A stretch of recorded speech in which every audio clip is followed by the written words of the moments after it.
संस्थापकाय च धर्मस्य सर्वधर्मस्वरूपिणे अवतारवरिष्ठाय रामकृष्णाय ते नमः। स्वामी शारदानंद द्वारा रचित श्री श्री रामकृष्ण लीला प्रसंग का प्रारंभ करेंगे। और हमारा जो विषय है, इस सप्ताह हम लोग शास्त्र की आलोचना करने का प्रारंभ किया है। तो साधक भाव लीला प्रसंग का द्वितीय खंड है साधक भाव। तो साधक भाव से हम लोग शास्त्र में प्रवेश करेंगे। यदि आपने लीला प्रसंग पढ़ा होगा तो आपको पता होगा कि लीला प्रसंग को स्वामी शारदानंद जी महाराज ने 5 खंड में रचित किया है। पूरी टेक्स्ट को 5 खंड में बांट दिया है। सर्वप्रथम है ठाकुर की बाल्य लीला, कामारपुकुर में जिस तरह से ठाकुर का जन्म हुआ, उसका पारिपार्श्विक विवरण। फिर उसके बाद में ठाकुर का जन्म के बाद में ठाकुर किस तरह से उनका जो माइंड सेट था, वो अपनी पाठशाला में भेजती थी माँ उनकी चंद्रा देवी। तो वहाँ पे नहीं जा कर के, वहाँ पे जाते तो थे किंतु फिर वहाँ से भाग करके अपने मित्रों के साथ में माणिक राजा के आम्रकानन में चले जाते थे। वहाँ पे ऐतिहासिक नाटक का वो ये करते थे, प्ले करते थे, चरित्र का अभिनय करते थे। और फिर ठाकुर को चित्र दौड़ना, ये भजन गाना, अभिनय करना, ये आज की लैंग्वेज में कहा जाए कि ठाकुर का जो माइंडसेट था, आज कहते हैं एनालिटिकल एंड क्रिएटिव, 2 तरह के माइंड होते हैं। अपना जो ब्रेन है उसमें लेफ्ट न कि राइट, उसमें से एक ब्रेनिक हेमिस्फीयर को ये लोग एनालिटिकल हेमिस्फीयर कहते हैं। दूसरा जो पार्ट है ब्रेन का, इसको यह लोग क्रिएटिव हेमिस्फीयर कहते हैं। तो एनालिटिकल जिसका ब्रेन होता है, वे लोग मैथमेटिक्स है, फिजिक्स है, इस तरह की एनालिटिकल साइंस में बहुत ज़्यादा डेवलप करते हैं। एक कंप्यूटर प्रोग्रामिंग है वगैरह वगैरह। और जिनका ये क्रिएटिव ब्रेन ज़्यादा डेवलप होता है, यह लोग ये आर्ट्स है, म्यूज़िक है, स्पोर्ट्स है, ये क्रिएटिव थिंकिंग है, राइटिंग है, क्रिएटिव राइटिंग है वगैरह वगैरह में ये लोग बड़े माहिर होते हैं। और ख़ास करके ये जो कटिंग एज साइंस होता है, उसमें भी आपको ये क्रिएटिविटी का एक बहुत बड़ा महात्म्य होता है। बड़ा फेमस ये बात है कि आइंस्टाइन, हालांकि Einstein is considered to be one of the greatest scientist in the world, उसका मैथमेटिक्स इतना पक्का नहीं था। और वो मैथमेटिकल इक्वेशन सॉल्व करने के लिए वो अपने कलीग्स के ऊपर में भरोसा किए रखता था। यानी कि यदि आप दोनों ओर से है, एनालिटिक्स के क्षेत्र में यदि आप एकदम एक्सट्रीम में चले जाइए तो वहाँ पे क्रिएटिविटी स्टार्ट हो जाएगा। क्रिएटिविटी के क्षेत्र में आप एकदम एक्सट्रीम चले जाइए तो वो एनालिटिक्स के साथ में मर्ज हो जाएगा। ठाकुर के जीवन में देखें कि एक जगह पे ठाकुर ने एक बार मास्टर महाशय को पूछा कि अच्छा, ये समुंदर में भरती और ओट आती है, वो किस तरह से आती है? तो मास्टर महाशय अभी वो बड़े फंदे में फंस गए, अभी किस तरह से ठाकुर को ग्रेविटी वगैरह समझाएंगे। किंतु फिर भी वो मिट्टी में वो चित्र दौड़ करके, ये पृथ्वी है, ये चंद्र है, चंद्र पृथ्वी की ओर घूरता है, घूमता है, ऑर्बिट करता है, तो उसकी वजह से चंद्र के ग्रेविटी के आकर्षण से ये समुद्र में भरती ओट आती है, वो सब समझाने लगे। किंतु कुछ ही देर के बाद ठाकुर बोलते हैं अच्छा ठहर जाओ, उनका सर घूर रहा है, उनका सर गोल गोल हो रहा है, जो यह सब देख करके हमार माथा टन कर छे, ठाकुर कहते हैं। तो ये मतलब ठाकुर का ऐसा था कि क्रिएटिव बड़े थे किंतु एनालिटिक्स में वो इतने ज़्यादा नहीं थे। या तो फिर कहेंगे कि ठाकुर इस तरह से क्रिएटिव थे कि जिसमें एंड में जाकर के एनालिटिक्स और क्रिएटिविटी दोनों मर्ज हो जाती है। इसीलिए ये ब्राह्मो समाज वाले जब कहते थे कि ठाकुर के पास में सेंस ऑफ ऑर्गेनाइजेशन नहीं है, उनको ये समझ में नहीं आता कि किस तरह से ऑर्गेनाइजेशन बनाया जाए। क्योंकि ये ऑर्गेनाइजेशन क्रिएट करना, फिर ये ऑर्गेनाइजेशन को किस तरह से आपको भविष्य में चलाना, यह फैकल्टी ऑफ ऑर्गेनाइजेशन ने कि ऐसा कुछ बोले थे ब्राह्मो समाज वाले।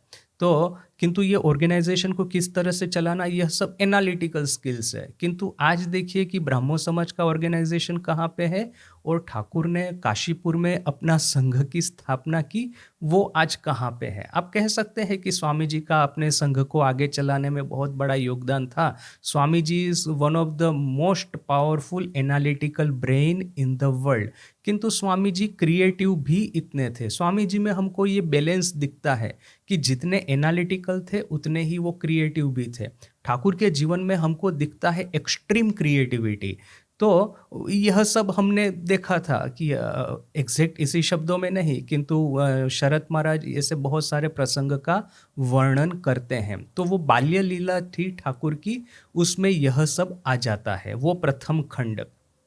इसके बाद का द्वितीय खंड है लीला प्रसंग का यह साधक भाव, जिसमें कि ये ठाकुर कलकत्ता आए, कलकत्ता में रह कर के किस तरह से दिव्य उन्माद में आकर के वो जैसे कि माँ के नाम के माँ को लेकर के माँ का दर्शन प्राप्त करने के लिए किस तरह से पागल से हो गए। आखिर में वो काली मंदिर में भवतारिणी माँ काली की मूर्ति है, उसके सामने रोते रोते उन्होंने कहा, माँ के हाथ में से खड्ग छीन लिया और कहा कि यदि तुम मुझे दर्शन नहीं दोगी तो इसी खड्ग से मैं अपना गला काट दूंगा। तो फिर माँ ने आकर के उनको दर्शन दिया।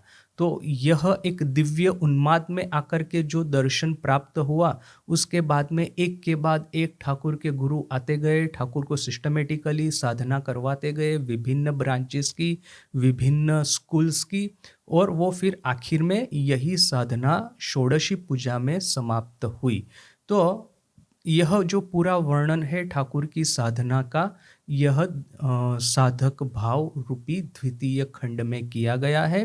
तृतीय खंड है लीला प्रसंग का गुरु भाव पूर्वार्ध, अर्थात कि यदि हम यह कहते हैं कि हाँ ठाकुर ने, जनरली हमारा ऐसा एनालिसिस है कि माँ की षोडशी पूजा करने के बाद में माँ की शक्ति से शक्तिमान होकर के ठाकुर ने यह अपना संदेश का प्रचार कलकत्ता में शुरू किया। किंतु यदि ठाकुर के जीवन को देखा जाए तो हमको ऑलरेडी पता है कि ठाकुर ने अपने गुरुओं को अपनी साधना में पूर्णता प्राप्त करने के लिए किस तरह से सहाय की थी। ठाकुर खुद कहते हैं कि वो नेंगटो, अर्थात कि यह अपने तोतापुरी को पता चल गया एक दिन कि ये ठाकुर के भीतर में कौन है। तब वो ठाकुर के सामने हाथ जोड़ करके कहते हैं कि आप मुझे यहाँ से जाने दीजिए। तब ठाकुर कहते हैं कि मैं भाव में आ गया, और भाव में आकर के जगन माता का आवेश हुआ उनके ऊपर में, और जगन माता ने ठाकुर के मुंह से उनको कहलवाया कि जब तक तुमको पूर्णता प्राप्त नहीं होती है अपनी साधना में, तब तक यहाँ से जाने का तुम्हारे लिए उपाय नहीं है। एखान थे के जावार तुम्हार जो नहीं, यह जगन माता वो तोतापुरी को कहती है। तो यह माने सिर्फ ये बात नहीं है कि षोडशी पूजा के बाद में ठाकुर ने ये गुरु भाव ग्रहण किया था, इसके पहले भी इवन अपने गुरुओं को भी साधना में सिद्धि प्राप्त करवाते रहे। फिर ये गौरी पंडित वगैरह बहुत सारे लोग ठाकुर के पास में आए और ठाकुर से बहुत कुछ सीख करके गए। यहाँ तक कि अपने बचपन में भी उनके जो मित्र वगैरह थे, उन्होंने ठाकुर के भीतर में एक दिव्य सत्ता का दर्शन किया था और ठाकुर के प्रति श्रद्धा रखते थे।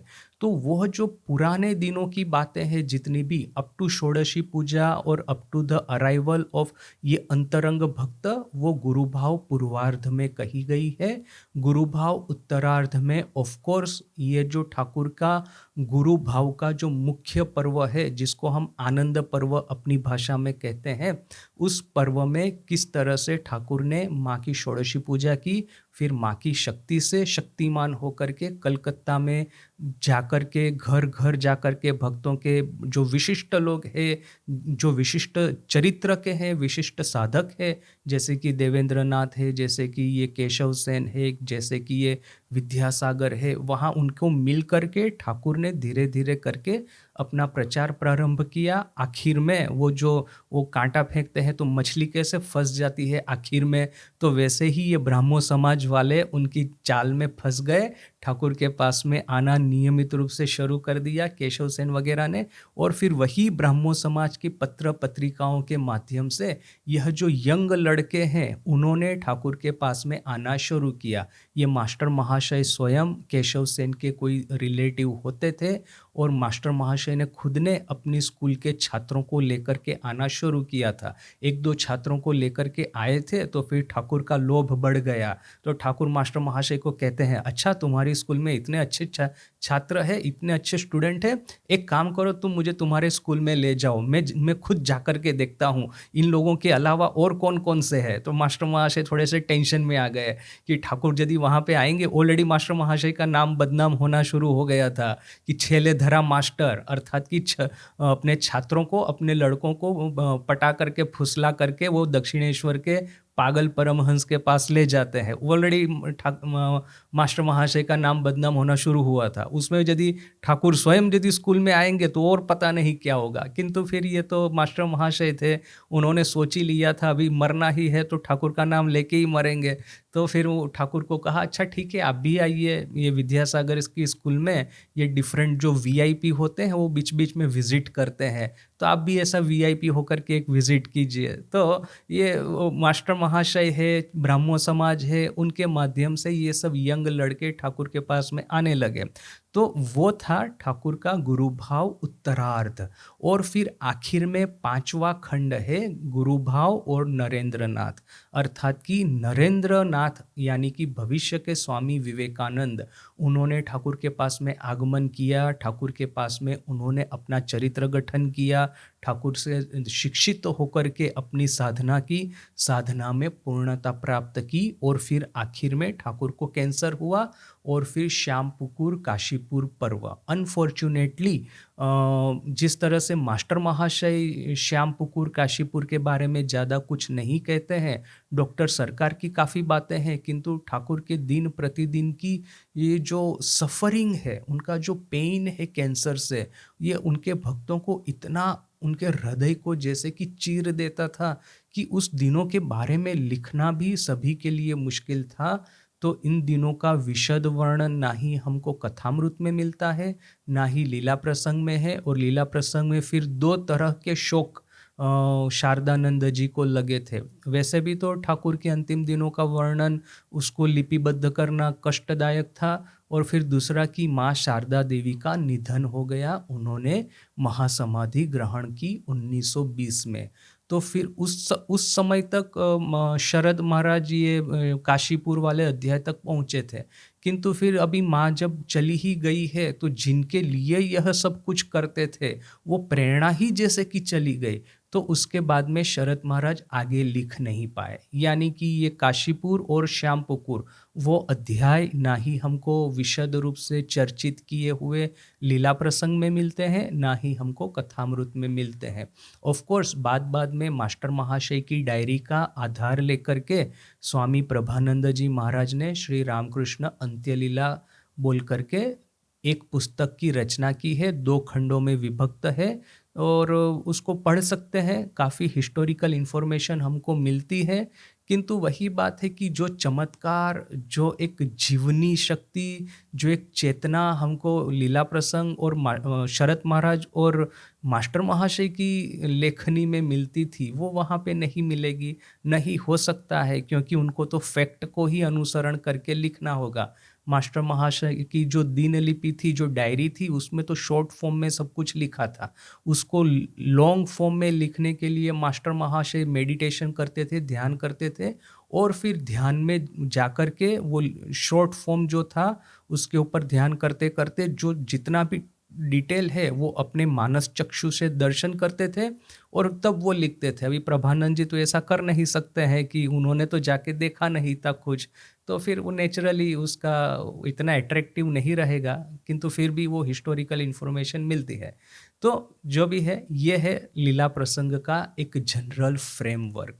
इस जनरल फ्रेमवर्क में सबसे इम्पोर्टेंट पार्ट जो है वो है ये साधक भाव। क्यों?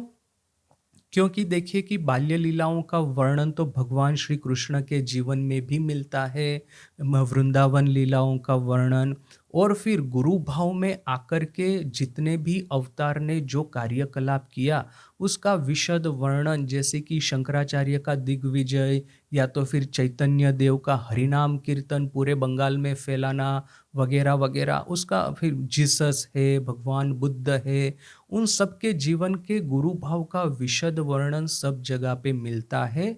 किंतु साधक भाव का वर्णन हमको बहुत ही रेयर दिखता है। यहाँ पे शरत महाराज कहते हैं कि भगवान बुद्ध और चैतन्य महाप्रभु को छोड़े तो और किसी अवतार की साधना उन्होंने किस तरह से की, साधना करते करते उन्होंने सिद्धि किस तरह से प्राप्त की, अपूर्णता से पूर्णता की ओर की यात्रा किस तरह से की, यह हमको देखने को नहीं मिलता है। देखने को नहीं मिलता है, उसके दो कारण हो सकते हैं। एक तो है कि उस समय में ये इन्फॉर्मेशन या तो फिर नॉलेज, इसको प्रिजर्व करने के लिए, उसको स्प्रेड करने के लिए आज के जगत की तरह जो साधन वगैरह जो अवेलेबल है वो नहीं थे। अभी एक गांव दूसरे गांव यदि आप जाएंगे, एक गांव से दूसरे गांव, तो पूरा वो वहाँ का डायलेक्ट चेंज हो जाएगा, कल्चर चेंज हो जाएगा। वो भक्तों में इतना इजीली, जो आज जितना इजीली कम्युनिकेशन होता है उतना इजीली कम्युनिकेशन अवेलेबल नहीं था। तो एक भक्त जिसने कि अपने गुरु के पास में, अवतार के पास में जो सीखा जाना, उनके पूर्व जीवन की कहानी दूसरे भक्त को इजीली नहीं बता पाएगा। तो वो बहुत सारे वो कॉन्टेक्चुअल रीज़न थे कि उस समय की परिस्थिति और आज की परिस्थिति। आज की परिस्थिति में हमको पता है कि ठाकुर के जाने के बाद में ही सभी भक्त, ये अंतरंग भक्त नियमित रूप से या तो बलराम भवन में मिलते थे, या तो गिरीश घोष के घर में मिलते थे, या तो फिर वराहनगर मठ में इकट्ठा होते थे, काकुड़गाछी में इकट्ठा होते थे। आपस आपस में ठाकुर ने जो कहा, जो उपदेश दिए, जो उनके पूर्व जीवन की जो घटनाएं कही, ठाकुर यात्रा में गए थे तो ठाकुर ने ऐसा अनुभव किया था, फिर ठाकुर यहाँ पे गए थे तो उन्होंने ऐसा अनुभव किया था। यह सब कुछ आपस में इतना चर्चित, सब चर्चा होती थी कि शरत महाराज जब लिखने को बैठे तो उनको ठाकुर के साधक जीवन के बारे में बहुत सारी इंफॉर्मेशन ऑलरेडी शरत महाराज के पास में अवेलेबल थी, जबकि पूर्व पूर्व में इस तरह से शायद नहीं होता होगा। तो वो एक कारण हो सकता है। दूसरा एक कारण शरत महाराज बताते हैं कि कोई भी अपने अवतार को, अपने इष्ट को अपूर्ण देखना नहीं चाहता। वो भक्त अपने मन में सोचता है कि मैंने इनको अपने इष्ट के रूप में ग्रहण ही इसीलिए किया है क्योंकि वो संपूर्ण रूप से सनातन सनातन रूप से वो संपूर्ण है, पवित्र है, पूर्ण पुरुष सनातन हमेशा के लिए है। उनके जीवन में अपूर्णता या तो कहीं पे किसी तरह की अपवित्रता हो ही नहीं सकती। जो जिसमें थोड़ा बहुत अपवित्रता होगी वही तो साधन भजन करके अपने को पूर्ण पवित्रता प्राप्त करने का प्रयास करेगा। अवतार के जीवन में अपवित्रता कहाँ से आएगी? अवतार के जीवन में कुकर्म कहाँ से आएंगे? अवतार के जीवन में अपूर्णता कहाँ से आएगी? पूर्ण ब्रह्म सनातन तो हम उन्हीं को कहेंगे कि जिनके जीवन में कभी भी किसी भी तरह की अपूर्णता तीनों काल में नहीं थी। न भूतो न भविष्यति, नहीं भूतकाल में थी, न भविष्य में होगी, न वर्तमान में होगी। तभी तो ये पूर्ण ब्रह्म सनातन है। किंतु और इसीलिए बहुत सारे भक्तों को यह सोचना अच्छा नहीं लगता कि उनके अवतार ने साधना करके पूर्णता प्राप्त की। भक्त लोग यही सोचेंगे कि मेरे जो इष्ट है हमेशा के लिए पूर्ण थे, पूर्ण होकर की जन्म ग्रहण किया, पूरे जीवन में कभी भी एक भी पाप नहीं किया, एक भी कुविचार नहीं किया, एक भी कुकार्य नहीं किया, और पूर्ण होकर के ही उन्होंने इस जगत का त्याग किया था, पंच महाभूत के देह का त्याग किया था। यदि हम किसी भी साधक को, किसी भी भक्त को कहे कि आपके इष्ट अपूर्ण थे, साधना करके पूर्ण हुए हैं, तो फिर उसके मन को बड़ा ही एक दुख पहुंचेगा, उसकी साधना को, उसकी भक्ति को हानि होगी। यह सोच करके कि यदि मेरे इष्ट भी अपूर्ण थे तो मैं भी अपूर्ण हूँ, तो फिर मुझे पूर्णता प्राप्त करने की क्या जरूरत है? उन्होंने साधन भजन करके यदि पूर्णता प्राप्त की है तो उनके भीतर में जो शक्ति है उस शक्ति का उन्होंने इस्तेमाल किया है। मेरे पास में कहाँ वो संपूर्ण ब्रह्मचर्य की शक्ति, मेरे जीवन में कहाँ ये संपूर्ण रूप से साधना, अपने इंद्रियों को, अपने वासनाओं को संपूर्ण रूप से त्याग करके अपने मन को संपूर्ण रूप से ईश्वर में लगा देने की यह शक्ति मेरे में कहाँ है, जो कि अवतार में थी। बोल करके ही तो अवतार ने पूर्णता प्राप्त की है। अवतार के बीच में, मेरे बीच में तो ये डिफरेंस है। तो यदि अवतार भी अपनी साधना करके पूर्णता प्राप्त किए हैं, तो मेरे में तो वो साधना करने की शक्ति नहीं। तो भले ही मैं चाहे अपूर्ण ही रहूं, मैं कुछ भी करूंगा अपूर्ण ही रहूंगा। भक्त यह सोच करके ना ही साधना करेगा, और धीरे धीरे करके जो उसके जीवन का फाउंडेशन है अवतार के ऊपर में श्रद्धा, वो भी कम हो जाएगी। यानी कि यह क्या, जानबूझ करके इन सब अवतार के संत महापुरुषों के जीवनीकारों ने जानबूझ करके ये साधक जीवन का विवरण नहीं किया है। Is that possible? और यह सब, दूसरी एक इंटरेस्टिंग बात है, शरत महाराज पहले से ही ये डिस्टिंक्शन खड़ा कर देते हैं कि भगवान बुद्ध के जीवन को छोड़ करके, अभी देखिए कि बाकी जितने भी अवतार है और भगवान बुद्ध है, इनमें एक बहुत बड़ा डिफरेंस क्या है। बाकी अवतारों में यदि हम तीन मुख्य अवतारों को ले ले, भगवान राम, भगवान कृष्ण और जीसस, तो इन तीनों के जीवन में दिव्यता का, एक अवतारत्व का एक बहुत बड़ा हाथ है। जैसे कि वो ईश्वर के ही संतान है, ईश्वर के ही एक प्रकाश का एक किरण है, इस तरह से इनको दर्शाते हैं।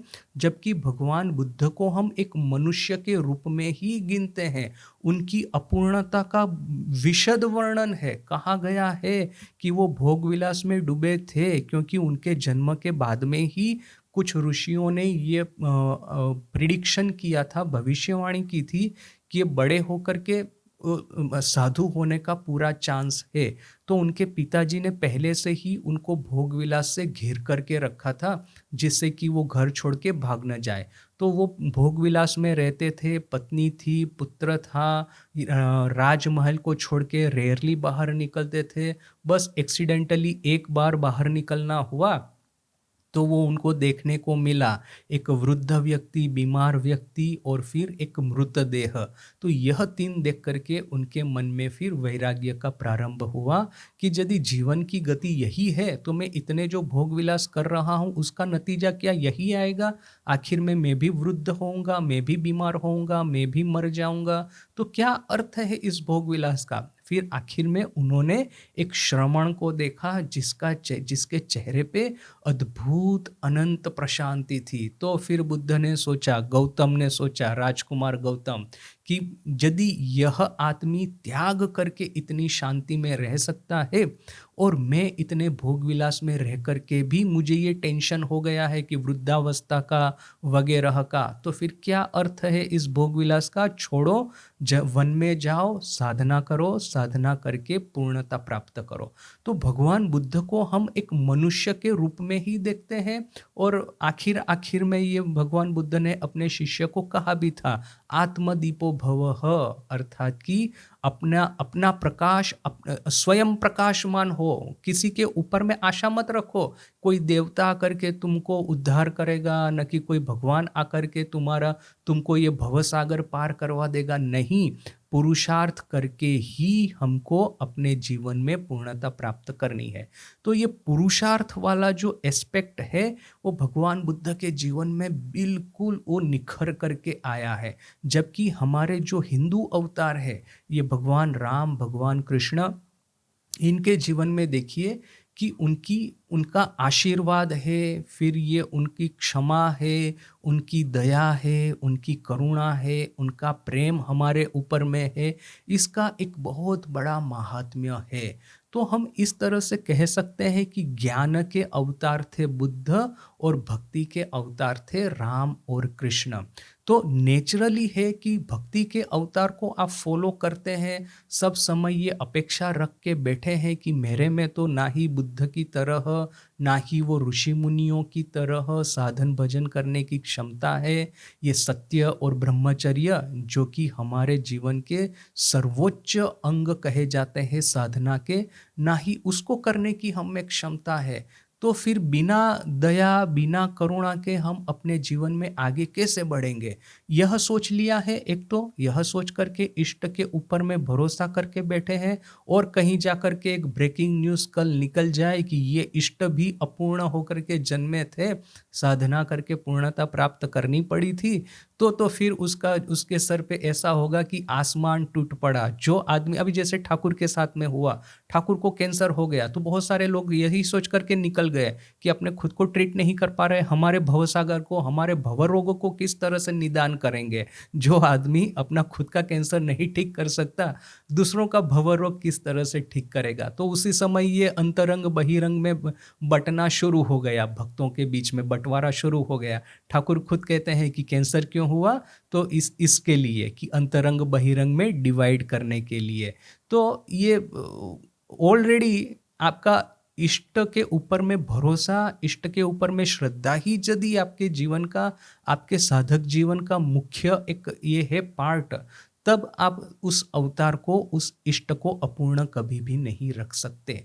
तो इस बात को लेकर के शरत महाराज आज का जो चैप्टर हम पढ़ेंगे अवतरणिका, उसमें जो शरत महाराज ने टाइटल दिया है साधक भाव की आलोचना का प्रयोजन, साधक भावालोचनार प्रयोजन।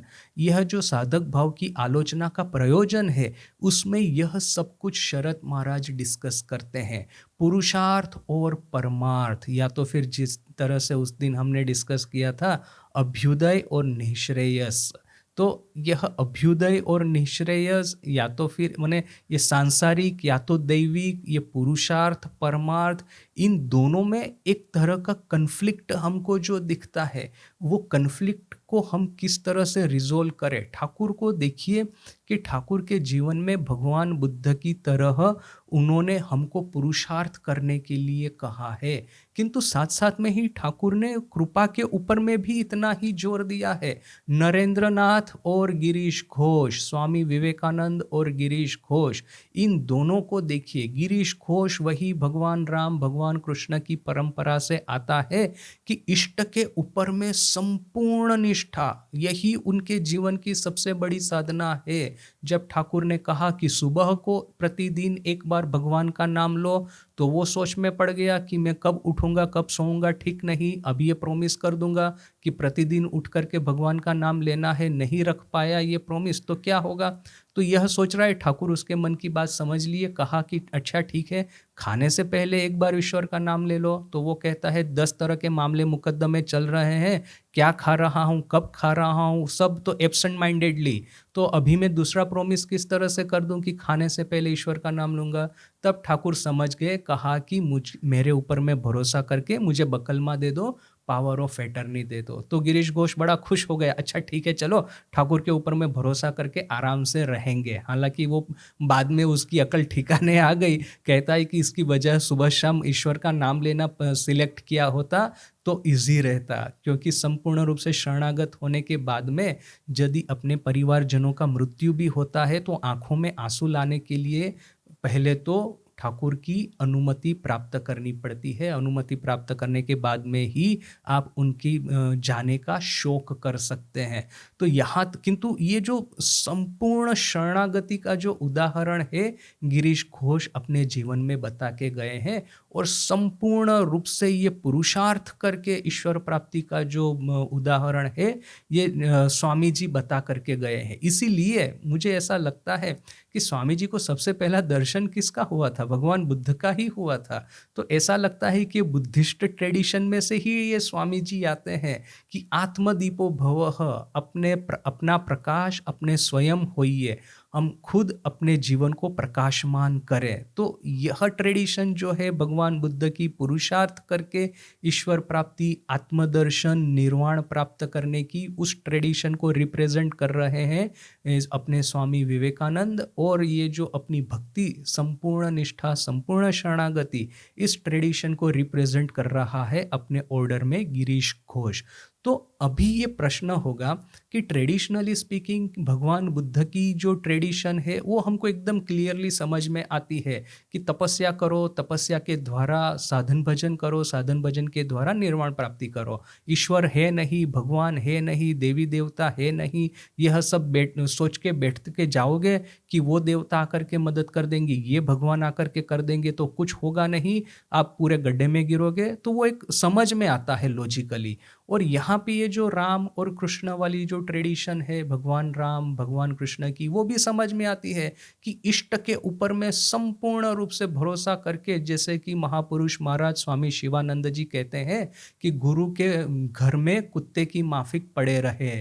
तो वो भी एक समझ में आता है लॉजिकली कि हाँ, ये दोनों डिस्टिंक्ट ट्रेडिशन है, दोनों डिस्टिंक्ट ट्रेडिशन समझ में आती है।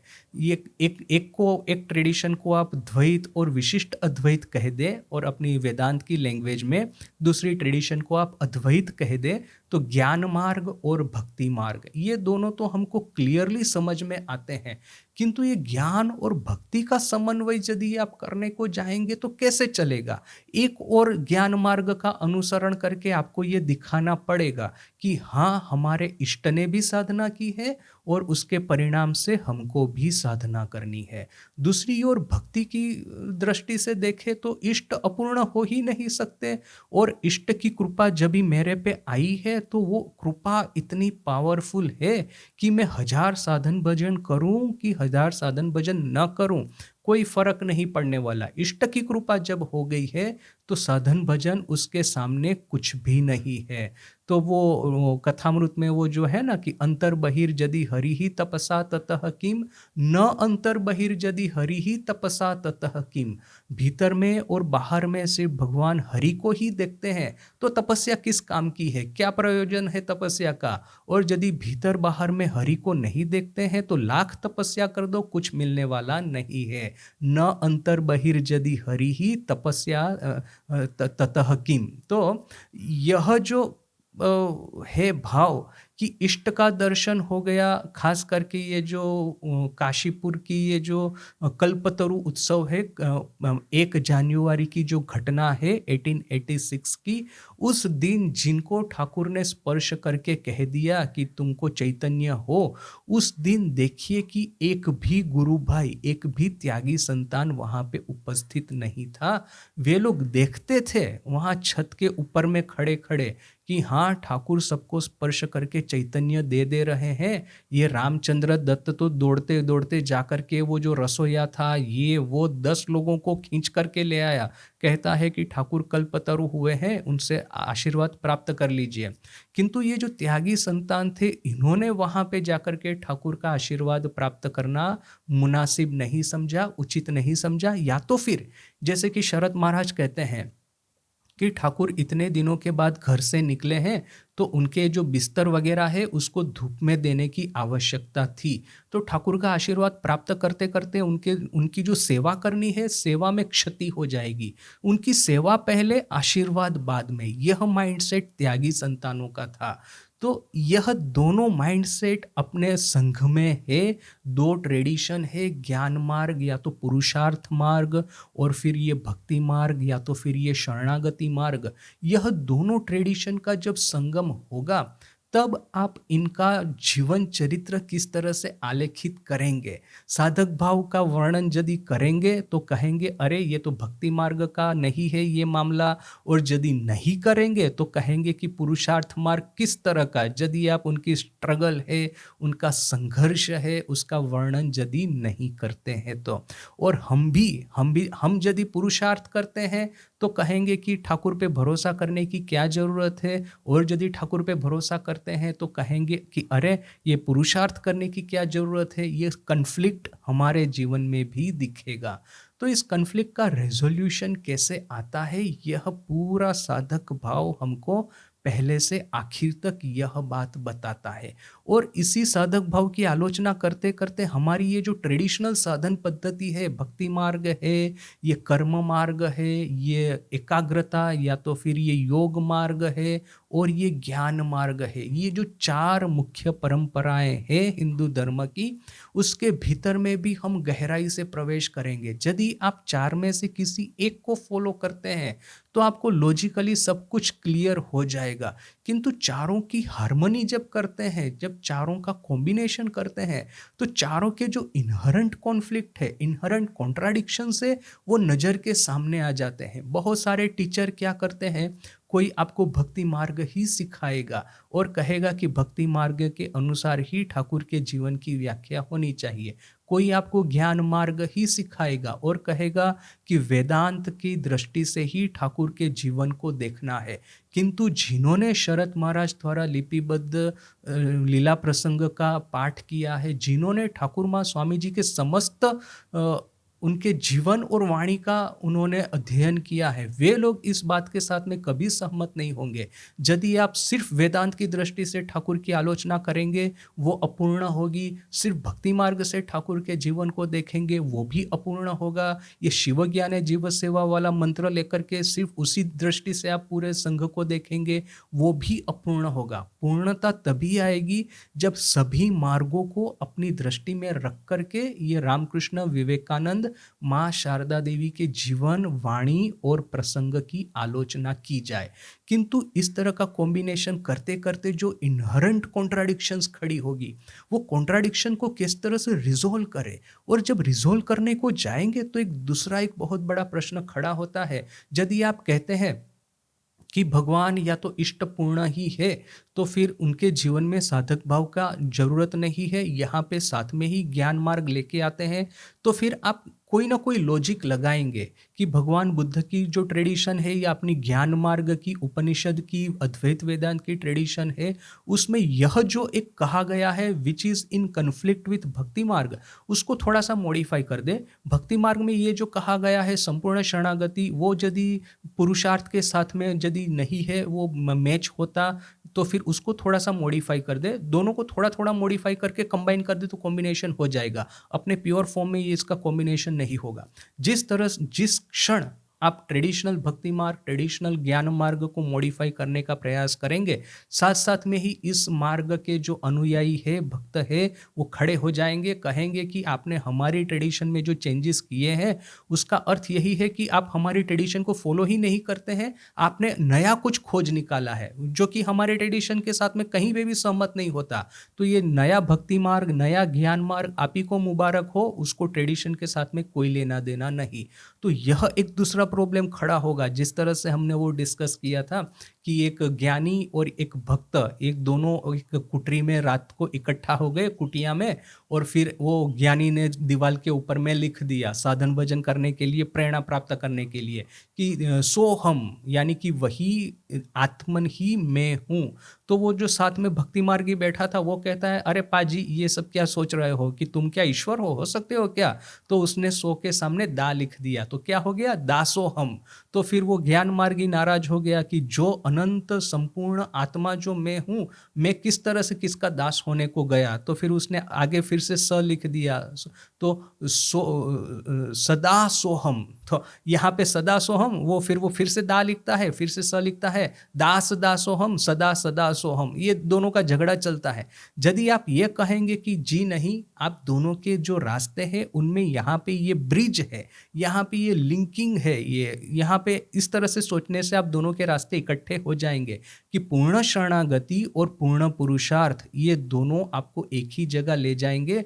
जैसे गिरीश घोष ने खुद ये स्वीकार किया है कि संपूर्ण शरणागत जब हो गए तो वो संपूर्ण शरणागति को मेंटेन करने के लिए आपको कितनी तपस्या करनी पड़ती है। तो तपस्या आपको इधर केस करनी है, संपूर्ण शरणागत होकर के भी करनी है, या तो सत्य और ब्रह्मचर्य का पालन करने के लिए भी करनी है। तपस्या, त्याग, ये मन का जो विल पावर है, मन की जो निष्ठा है, डिसिप्लिन है जो जीवन में, which is common to both अब आप चाहे वो शरणागति के रास्ते पे जाए न कि आप तपस्या के रास्ते पे जाए, विल पावर तो चाहिए ही चाहिए, कामना वासनाओं का त्याग तो करना ही करना है। तो इस तरह से आप यदि दोनों को एक्सप्लेन करने को जाएंगे तो दोनों कहेंगे कि ये ना ही मेरा रास्ता है ना ही उसका रास्ता है, आपने तीसरा ही रास्ता कुछ अपने मन से मन घड़ंत गढ़ित कर दिया है। तो ये इस तरह का कॉन्फ्लिक्ट आ जाता है। सो सी कि हम ट्रेडिशनल शास्त्र की दृष्टि से ठाकुर माँ स्वामी जी के जीवन की आलोचना करना, इसमें कितने सारे पिटफॉल है, कितने सारे ये प्रॉब्लम्स आते हैं। सीधा सीधी डिक्लेयर कर दे कि ठाकुर का रास्ता वेदांत का रास्ता है तो सब झगड़े ही मिट जाएंगे। आप सीधा सीधी डिक्लेयर कर दीजिए कि पौराणिक कहानियों में ये जो भागवत में जो कहा गया है वही ठाकुर के जीवन को अप्लाई होता है, तो वो मामला निपट जाएगा। किंतु जिस क्षण आप भागवत और उपनिषद दोनों को मिक्स करने को जाएंगे तभी ये सब प्रॉब्लम खड़े होंगे।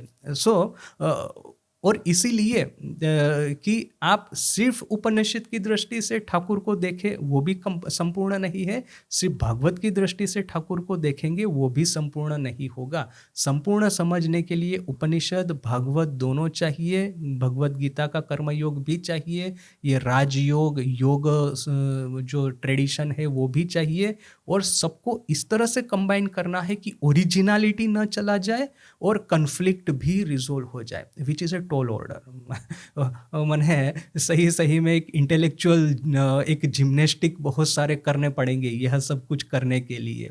किंतु जो अल्प बुद्धि ठाकुर ने हमको दी है, स्वामी जी ने दी है, तो और ये शरत महाराज जैसे गाइड है अपने पास में, तो ये शरत महाराज के पदानुसरण करते करते हम यह सब पहले तो कन्फ्लिक्ट खड़े करेंगे। यदि हम कन्फ्लिक्ट खड़े करते हैं तभी तो एक आनंद आता है कि हाँ ये मतलब एक इंटेलेक्चुअल सेटिस्फेक्शन मिलता है। देखिए साधना एक चीज़ है और एक इंटेलेक्चुअल सेटिस्फेक्शन, एक जिज्ञासा वृत्ति निवारण वो एक दूसरा चीज़ है।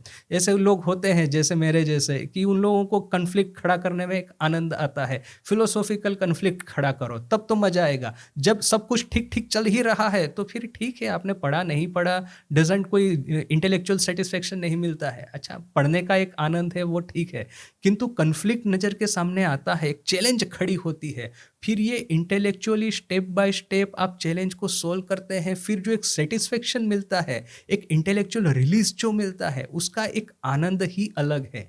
भले इस सब का साधना पे कोई बड़ा असर न हो, इंटेलेक्चुअल जिम्नेस्टिक तक की ही तरह यह रह जाए, बट इवन इसका भी जो आनंद है वो आनंद लेने का प्रयास करेंगे। जहाँ पे जितने कन्फ्लिक्ट होते हैं उतने खड़े करेंगे और अपनी सामान्य बुद्धि से उसका निराकरण करने का प्रयास करेंगे, रामकृष्ण विवेकानंद साहित्य का आधार लेकर के। तो आज यहीं तक, कल से फिर इसका पाठ हम स्टार्ट करते हैं। ओम शांति शांति शांति। हरि ओम तत्सत। श्री राम कृष्णार्पणमस्तु। ना आप ठीक ही कहते हैं कि यदि यह कहेंगे कि भगवान राम भगवान कृष्ण भक्ति मार्गी ही थे, ज्ञान कर्म योग के साथ में कोई वास्ता नहीं था, वो वन डायमेंशनल हो जाएगा, which is an incorrect interpretation. यहाँ पे जो हम कहना चाहते हैं कि आज के जगत में यदि देखें तो भगवान राम और भगवान कृष्ण की जो ट्रेडिशन है उसमें उनके प्रति भक्ति ही एक बहुत बड़ा आधार है। आप जितने भी साधकों को बाद में देखिए, वो चाहे नरसिंह मेहता हो, मीराबाई हो, चैतन्य महाप्रभु हो, ये तुलसीदास स्वयं हो, कितना भक्ति था उनके जीवन में। उन्होंने तपस्या नहीं की ऐसा नहीं, किंतु भक्ति प्रधान था और भक्ति के प्रधान पे ही बाकी का पूरा लिटरेचर डेवलप हुआ था। सो बात ये नहीं है कि वो भक्ति मार्गी थे, बात है कि उनके बारे में परसेप्शन क्या है। Here the matter is of perception rather than कि वो एक्चुअली क्या थे।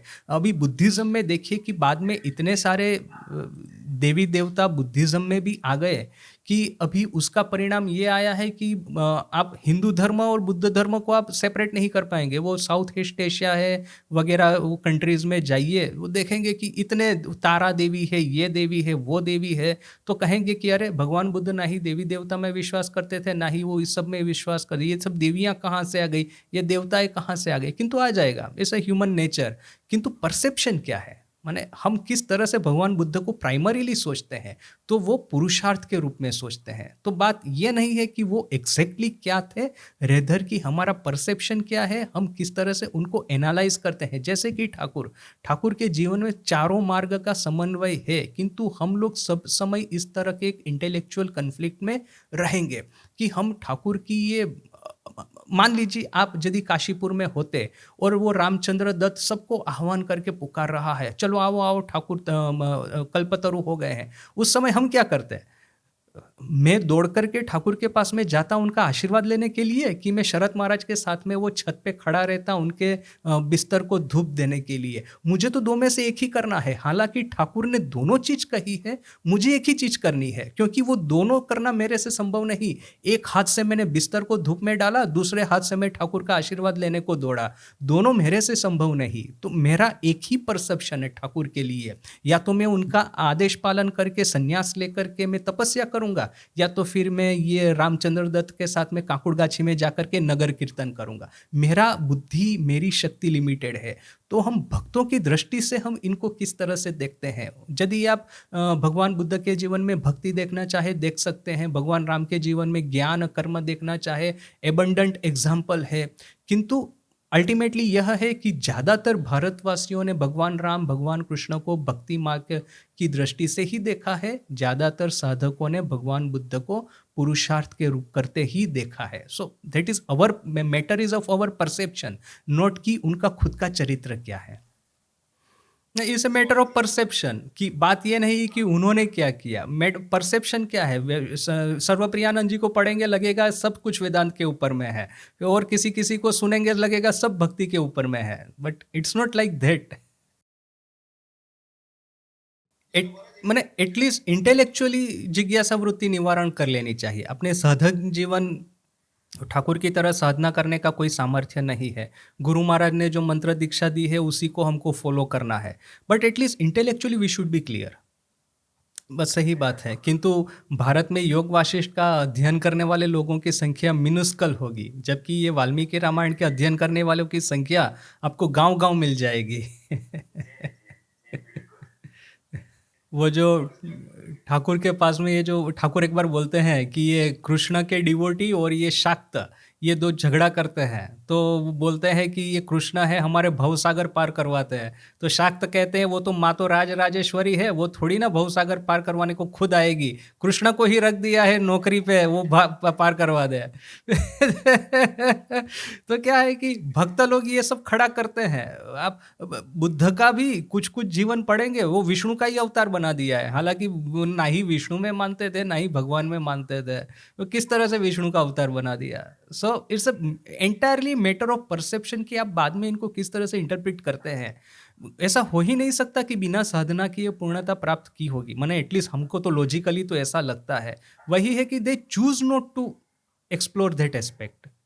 यहाँ पे एक चीज हमको ख्याल रखनी है। देखिए कि ठाकुर ने, नरेंद्र ठाकुर को कह रहा है कि ये जो अंधभक्ति है वो काम की नहीं किसी की। तो ठाकुर ने साथ साथ में ही कहा कि अरे भक्ति को अंध और देखना वो सब क्या है, भक्ति भक्ति है।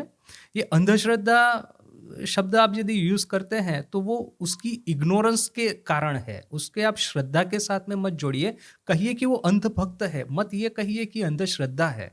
वो हमको अपना एक क्लियर रखना है। ये जो ट्रेडिशन है वो दिव्य ट्रेडिशन है, मनुष्य के जीवन में आशीर्वाद और शांति देने के लिए ही बनी है। फिर कुछ कुछ लोग क्या करते हैं, उसको एक्सप्लॉइट करते हैं अपने खुद के पर्सनल बेनिफिट के लिए, तब यह सब प्रॉब्लम खड़ा होता है। दैट एक डिस्टिंक्शन हमको रखना है ना। सही बात है। देखिए आप अब जैसे देखिए अभी ये तो क्या है ना, कम्युनिस्ट लोग एक समय हमारा सिलेबस बनाते थे। तो मुझे एक याद है कहानी, मैंने वो अपने पाठ्य पुस्तक में पढ़ी है स्कूल में, कि एक ब्राह्मण को बुलाया गया किसी विधि करने के लिए। अभी ये ब्राह्मण क्या करता है कि वो विधि करने के लिए गांव में गया, गरीब विधवा के घर पे विधि करने के बाद कहता है कि अभी दक्षिणा देनी पड़ेगी।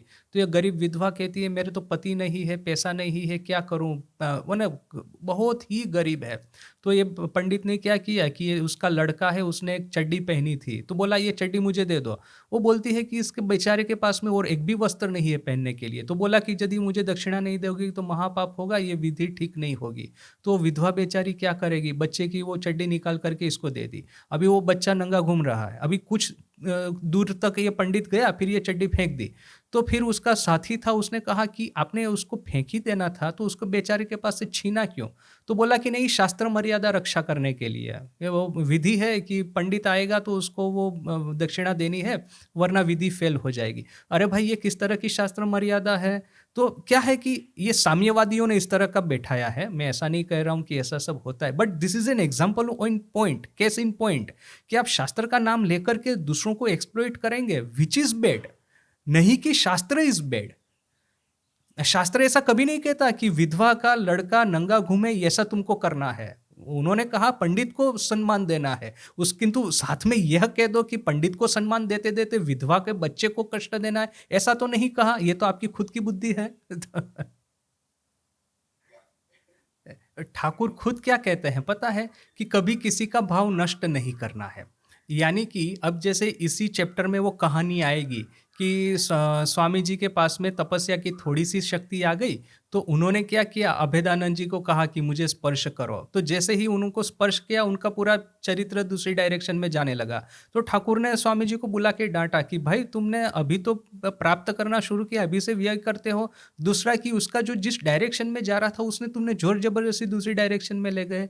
तो किसी का भाव नष्ट नहीं करना है। यदि भक्ति मार्गी हो तो तुम निष्ठा से भक्ति को पकड़े रहो। वही तुमको, यदि आपने जो उपमा दी मैं उसका रिवर्स कर दूं, तो आप चाहे महाकुंभ में जाने के लिए अहमदाबाद से स्टार्ट करें कि कलकत्ता से स्टार्ट करें, न कि विशाखापट्टनम से स्टार्ट करें, अल्टीमेटली महाकुंभ संगम पे तो सही पे एक ही जगह पे इकट्ठा होना है। तो सिंसियरली बिलीव करते हो तो भक्ति पे विश्वास करो। गिरीश घोष, स्वामी जी, अल्टीमेटली तो दोनों को तो मुक्ति प्राप्त होगी, पूर्ण शरणागति या पूर्ण पुरुषार्थ। सो जो रास्ता पकड़ा है निष्ठापूर्वक पालन करना है। और जैसे आपने कहा वो बिल्कुल ठीक कहा कि कॉमन सेंस होना ही चाहिए। शास्त्र में मैं भक्ति मार्ग फॉलो कर रहा हूँ बोल करके भक्ति का आश्रय लेकर के दूसरों पे अत्याचार करूँ, ये कौन सी बात हो गई? सो उसका मिसयूज ना हो, वो कॉमन सेंस अपने में होनी चाहिए। ऑफ कोर्स एक्चुअली देखिए कि ये जो कहते हैं ना कि attack is the best defence, तो वो बात साधक जगत में नहीं चलेगी। वो बाहर के जगत में ठीक है, चलेगा। यहाँ पे यदि हम अटैक को बेस्ट फॉर्म ऑफ डिफेंस के रूप में लाएंगे तो इट विल हार्म एवरीवन। जो कि धर्म जीवन इस घटनाओं से भरा पड़ा है। आप क्रूसेड्स है या देख लीजिए कि ये जो इंक्विजिशन, क्रूसेड, ये क्रिश्चियनिटी का एक इतिहास ले जो कि बड़ा स्पष्ट है। बाकी सब धर्मों का उदाहरण देने में खतरा है थोड़ा सा। एटलीस्ट क्रिश्चियन लोग इतने तो उदार है। तो क्रिश्चियनिटी का यदि दो उदाहरण ले कि सबसे डेंजरस जो चर्च का जो 2000 साल का हिस्ट्री है, सबसे डेंजरस घटनाएं कौन सी थी? तो एक तो क्रूसेड्स, दूसरा है इंक्विजिशन, जिसका कि उदाहरण स्वामी जी ने भी दिया है। जो वेस्टर्न सिविलाइजेशन का स्टडी करता है, सभी लोग कहते हैं कि जो जोर जबरदस्ती दूसरे धर्म वाले को ऊपर में अपना धर्म थोप देना, ये कितना खतरनाक है। तो दो उदाहरण है हमारे सामने। ये भारत में ही देखिए ना, ये जाति प्रथा, नाती प्रथा कि यदि ये नीच जाति का है तो गांव का कुआं है, उसमें से वो पानी नहीं लेगा। गांव का मंदिर है, उसमें दर्शन करने का अधिकार नहीं है। ये फ्रीडम मूवमेंट जब स्टार्ट हुआ तो आम्बेडकर और गांधी जी दोनों के दो डिफरेंट विचार थे। गांधी जी कहते हैं कि ये जाति प्रथा खत्म करने के लिए सबसे पहले भारत के मंदिरों को खोल दीजिए, क्योंकि मंदिर हमारे सिंबल है। मंदिरों में हरिजनों को प्रवेश मिलेगा तो हमारे मन के भीतर में ये जो घर कर गई है जाति प्रथा, वो मन में से दूर होगी। बाद में फिर इसका जो रिपल इफेक्ट है वो इकोनॉमिकल, पॉलिटिकल बाद में होता रहेगा। यहाँ पे आम्बेडकर कहते हैं अरे भाई, ना ही खाने को रोटी है, ना ही पहनने को वस्त्र, ना ही रहने को घर। तो रोटी, कपड़ा, मकान की पहले व्यवस्था कीजिए, मंदिर को बाद में रखिए। दोनों का एक ओपोजिंग व्यू था। पर्सनली मैं गांधी जी के साथ में इसलिए एग्री करता हूं कि आपने पहले यदि रोटी कपड़ा का जुगाड़ किया होता, टेम्पररी इमीडिएट रिलीफ मिल जाती। किंतु भारतीयों के हृदय में ये जो घर कर गया है कि ये इस जाति का है, वो जाति का है, तो फिर लंबा समय तक संघर्ष चलता रहता। किंतु गांधी जी के कहते कहते मंदिर जब खोल दिए गए तो यह हुआ कि हृदय में ये खत्म हो गया। उसके बाद में कॉन्स्टिट्यूशन में इसको एनश्राइन किया गया। अभी इन प्रैक्टिस चलता होगा, किंतु कोई सीरियसली इसको ये लेता नहीं है कि ना वो उसका जाति अलग है, ये जाति अलग है। वो लोकल लेवल पे चलता है, नेशनल लेवल पे, साइकोलॉजिकल लेवल पे वो खत्म हो गया है।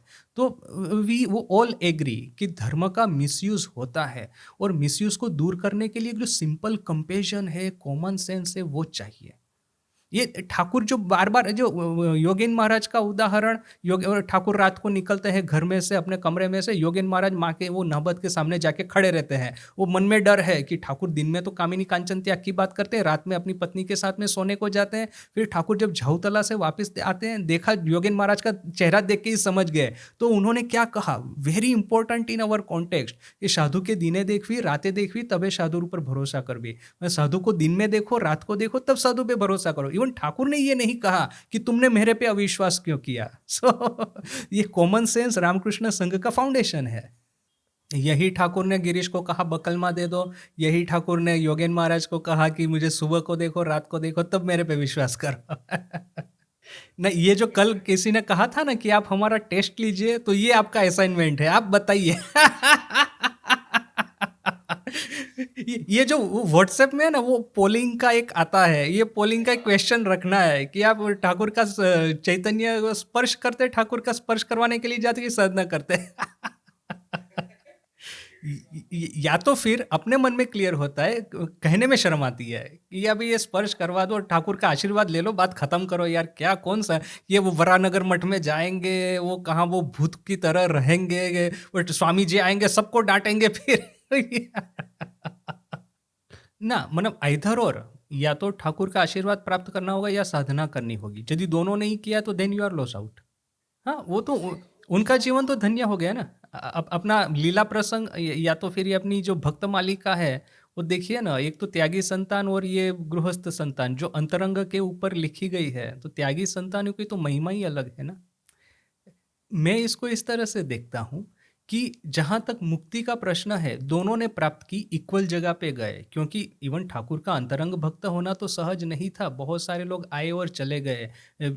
मास्टर महाशय, रामचंद्र दत्त, सुरेंद्र मित्र, गिरीश घोष, बलराम बसु, योगिन माँ, गोलाब माँ, गौरी माँ, इनका जीवन देखिए, नाग महाशय, बड़ा धन्य हो गए, मतलब जीवन उनका है, पवित्र है।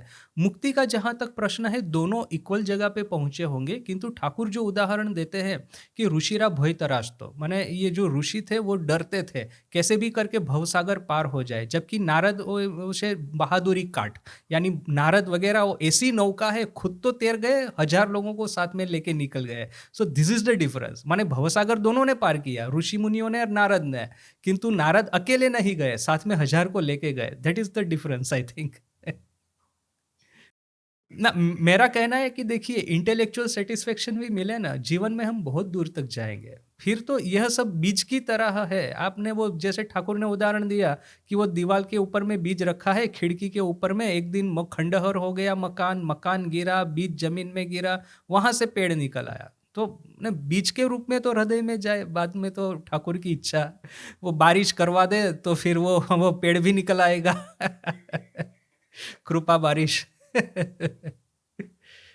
किंतु देखिए, यदि एक सेंटेंस में आप ज्ञान और भक्ति का यदि कॉम्बिनेशन करना चाहे, मुझे याद नहीं था कि स्वामी जी का ये कोटेशन, किंतु यदि एक कोटेशन में आपको ज्ञान और भक्ति का संगम करे तो ये हो गया, God becomes man, this is a classical bhakti tradition, man becomes God, this is a classical gyan tradition. So God becomes man in order that man can become God, is a classic, माने you cannot have a better description than this combination of ज्ञान भक्ति।